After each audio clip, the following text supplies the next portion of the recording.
กองประชุมใหญ่ครั้งที่5หน่วยภาคที่5ผังเมืองและน้ำประปาได้จัดขึ้นในตอนบ่ายของวันที่4มีนาคม2025อยู่ที่ห้องประชุมแผนกโยธาธิการและขนส่งแขวงภายใต้การเป็นประธานของสหายนางยุพาโภคาสมบัติเลขาหน่วยภาคที่5ผังเมืองและน้ำประปา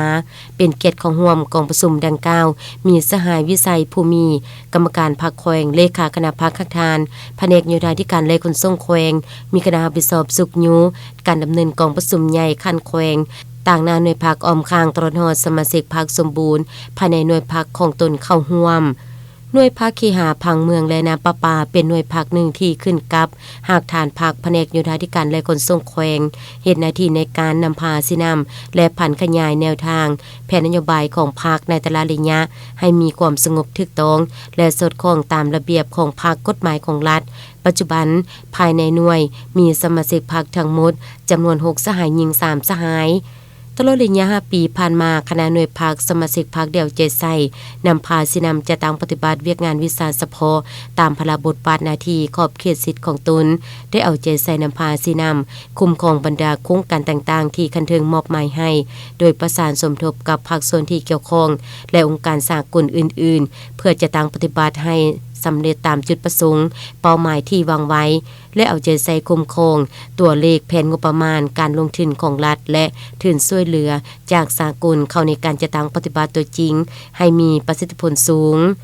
การจัดตั้งปฏิบัติเวียกงานผังเมืองได้เอาใจใส่คุ้มครองการก่อสร้างปกปักรักษาสิ่งแวดล้อมและทิวทัศน์ของตัวเมืองให้ถึกตามแผนผังเมืองและชุมชนบทมองปัจจุบันทั่วแขวงบริคำไซมีผังเมืองที่ถึกรับรองแล้วรวมมี7ตัวเมืองและผังกลุ่มบ้านรวมมี12บ้านและได้ประสานสมทบกับบรรดาห้องการโยธาธิการและขนส่งเมืองเกี่ยวกับการคุ้มครองการปลูกสร้างในเทศบาลเมืองเป็นประจำต่อกับการปลูกสร้างที่กรมเอาเขตสงวน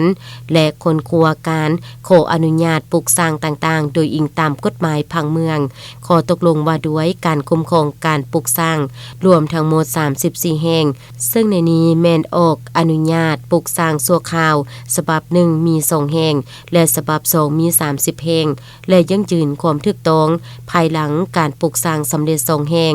กองประชุมได้ป้อนบัตรคัดเลือกเอาเลขาหน่วยภาคสุดใหม่บนพื้นฐานหลักการรวมศูนย์ประชาธิปไตยถูกต้องสอดคล้องกับมาตรฐานเงื่อนไขที่กำหนดไว้